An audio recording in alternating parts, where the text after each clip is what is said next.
నమస్తే welcome to our channel breaking news చూస్తున్నాము సికింద్రాబాద్ నుంచి బీజేపీ ఎంపీ అభ్యర్థిగా కిషన్ రెడ్డి మరోసారి పోటీ చేయబోతున్నారు బీజేపీ సీక్రెట్ సర్వే చేయించిన దాంట్లో ఫలితాలు ఏంటి అంటే మరొకసారి కిషన్ రెడ్డి గెలవబోతున్నారు అనేటువంటి రిజల్ట్ రావడంతో బీజేపీ అధిష్టానం మళ్ళీ కిషన్ రెడ్డికి అభ్యర్థిత్వాన్ని ఇవ్వడం జరిగింది సో గత ఎన్నికల్లో చూసుకున్నట్లయితే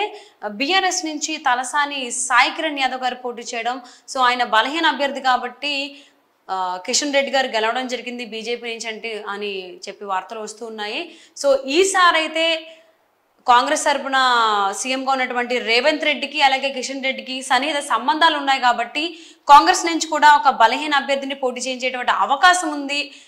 దీనికి రేవంత్ రెడ్డి సాయం చేస్తారు అని చెప్పేసి అని వార్తలు రావడంతో కాంగ్రెస్ అధినాయకత్వం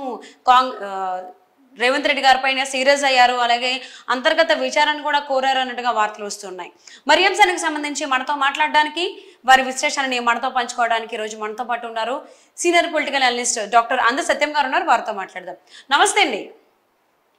నమస్తే అండి సో మరి సత్యం గారు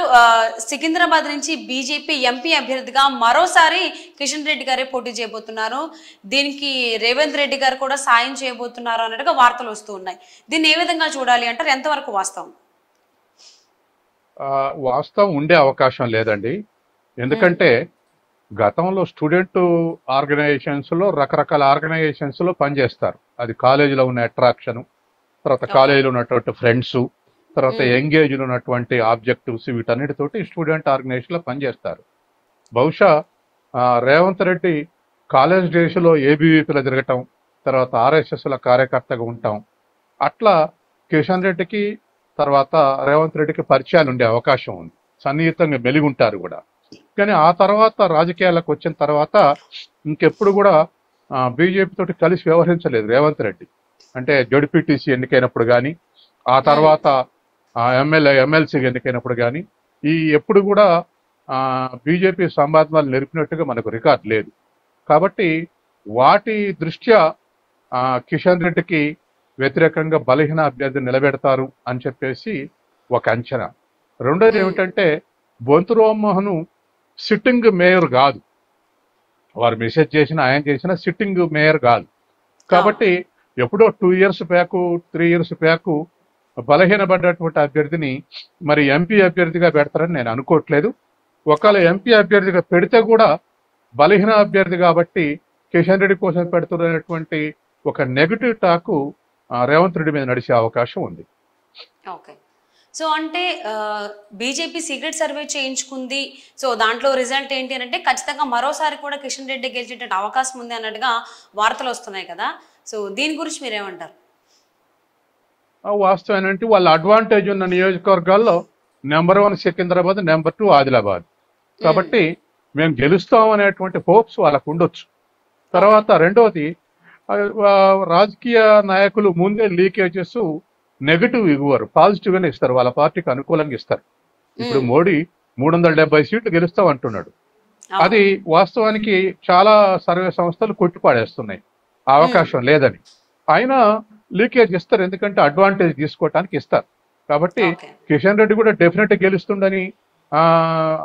సర్వేలో తేలిందని వాళ్ళ పార్టీ సర్వేలో తేలిందని చెప్పడంలో అతిశయోక్తి లేదు ఏ పార్టీకి ఆ పార్టీ బీజేపీ అసెంబ్లీ ఎన్నికలప్పుడు మేమే అధికారంలో రాబోతున్నాం అని చెప్పింది కానీ వచ్చిన 8 గత సీట్లు కాబట్టి సహజంగానే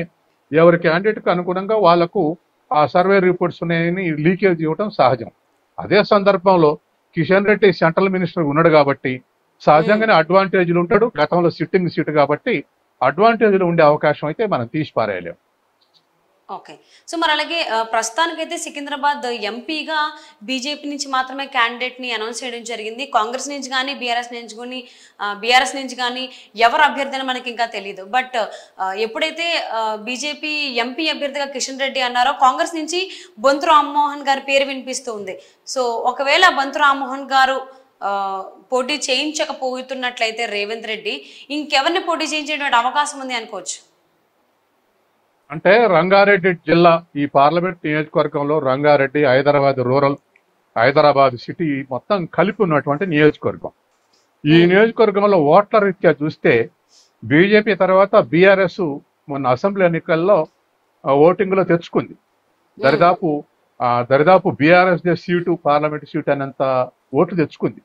కానీ ఏదేమైనా ఇవాళ మరి అధికారంలోకి వచ్చిన తర్వాత కాంగ్రెస్ అడ్వాంటేజ్లు ఉంది కాబట్టి 3 ట్రయాంగిల్ ఫైట్ రాష్ట్రంలో ఎక్కడ కన్నా కూడా ఇక్కడ ట్రయాంగిల్ ఫైట్ నడిచే అవకాశం ఉంది. ఒకటి అధికారం, కాంగ్రెస్ అధికారంలో ఉంటాం, తర్వాత రేవంత్ రెడ్డి ఇమేజ్, ఇవన్నీ కూడా కాంగ్రెస్కు ఉపయోగపడుతున్నాయి. మరొక వైపు హైదరాబాద్ సరౌండింగ్స్ లో రూరల్ కన్నా ఎక్కువ ఓట్లు బీఆర్ఎస్కి వచ్చినాయి. అట్లాగే బీఆర్ఎస్ కూడా గట్టి క్యాండిడేట్ ని పెట్టేటువంటి అవకాశం ఉంది. బీజేపీ ఎప్పుడు అడ్వాంటేజ్ గానే ఉంటుంది కాబట్టి సిట్టింగ్ సెంట్రల్ మినిస్టర్ కాబట్టి కిషన్ రెడ్డి ఉంటాడు. కాబట్టి రాష్ట్రంలో ఏ నియోజకవర్గంలో కన్నా కూడా ఇక్కడ ట్రయాంగిల్ ఫైట్ నడిచే అవకాశం ఉంది. ఈ ట్రయాంగిల్ ఫైట్ లో తర్వాత రెండోది కూడా సామాజిక తరగతులు కూడా పనిచేసే అవకాశం ఉంది.